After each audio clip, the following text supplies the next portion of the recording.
कई बार जब पैर में दर्द होता है मिड फुट के रीजन से थोड़ा-सा आगे की तरफ और कोई चोट की हिस्ट्री नहीं होती है, कोई चोट नहीं लगी है और पेन हो रहा है हड्डी के अंदर सेकंड टो के आसपास यानी कि थोड़ा-सा नीचे की तरफ, तो एक शक होता है कि कहीं ऐसा तो नहीं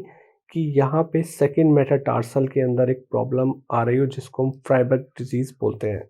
पैर के टो के जो हड्डियाँ होती हैं, उन टो की हड्डियों के पीछे की तरफ मेटाटार्सल बोन्स होती हैं, जो सबसे लंबी हड्डियाँ दिखती हैं।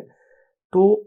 कई बार क्या होता है, जो बीच की सेकंड नंबर की मेटाटार्सल होती है, अंगूठे के बराबर वाली उँगली की, उसके अंदर खून का दौरा ख़त्म हो जाता है और वो बोन डेड होने लगती है। तो जिसकी वजह से वहाँ पेन होने लगता है, आर्थराइटिस के सिम्पटम्स आने लगते हैं, सूजन आने लगती है, बिना किसी चोट के नॉर्मल एक्टिविटीज़ के बाद। और एक्स-रे में समझ में नहीं आता क्योंकि शुरुआती स्टेज में ये बीमारी एक्स-रे में नहीं दिखती है। उसके लिए एक हाई इंडेक्स ऑफ सस्पिशन शक होना चाहिए कि ये कंडीशन हो सकती है। जिन लोगों का सेकंड टो अपने फर्स्ट टो से यानी अंगूठे वाले हिस्से से पैर के बड़ा होता है, तो उनके अंदर ये सेकंड मेटाटार्सल फर्स्ट मेटाटार्सल से काफ़ी बड़ी होती है। तो जिसकी वजह से उस सेकंड मेटाटार्सल और फेलेंक्स के बीच में काफ़ी प्रेशर पड़ता है। धीरे-धीरे लगातार उस पर प्रेशर पड़ते-पड़ते, चलते-चलते उसमें खून का दौरा खत्म हो जाता है। ये इसीलिए जो ज़्यादा भागने-दौड़ने की एक्टिविटी बच्चे करते हैं, स्पेशली यंग गर्ल्स जो अभी अपनी हाइट और रनिंग एक्टिविटीज़ को बढ़ा रहे हैं क्योंकि अभी ग्रोथ स्पर्ट हो रहा है, लगभग 14, 15, 16 की एज के अंदर, उनके अंदर काफ़ी कॉमनली देखा जाता है।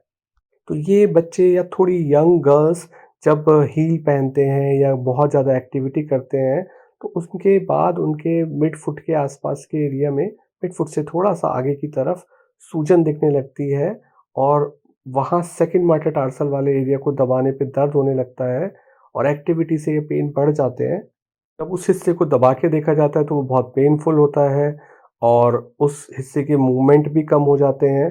शुरुआती डिज़ीज़ में जब ये पहली बार होता है तो एक्स-रे के अंदर चेंजेस दिखते ही नहीं हैं, तो अंदाज़ा लगता नहीं है जब तक इस कंडीशन को आपने अच्छे से देखा ना हो, समझा ना हो। तो एमआरआई कराने के बाद में इस कंडीशन के बारे में क्लैरिटी आती है, क्योंकि शुरुआती स्टेज में वो एक्स-रे के अंदर दिखती ही नहीं है। जब तक कि बहुत एडवांस डिज़ीज़ ना हो जाए, तब तक एक्स-रे में नहीं आती है, इसलिए एमआरआई कराया जाता है।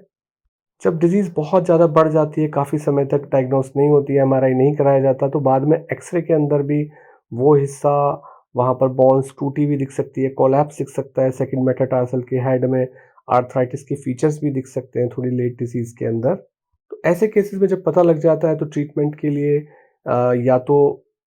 शू पहनाए जाते हैं स्पेशल टाइप के, जिनमें मेटाटार्सल बार लगी हुई होती है, या शॉर्ट लेग कास्ट लगा दिए जाते हैं कि वज़न ही रखने के लिए मना कर दिया जाता है, या उन एक्टिविटीज़ को करने के लिए मना किया जाता है जिससे सेकंड मेटाटार्सल पे या फुट पे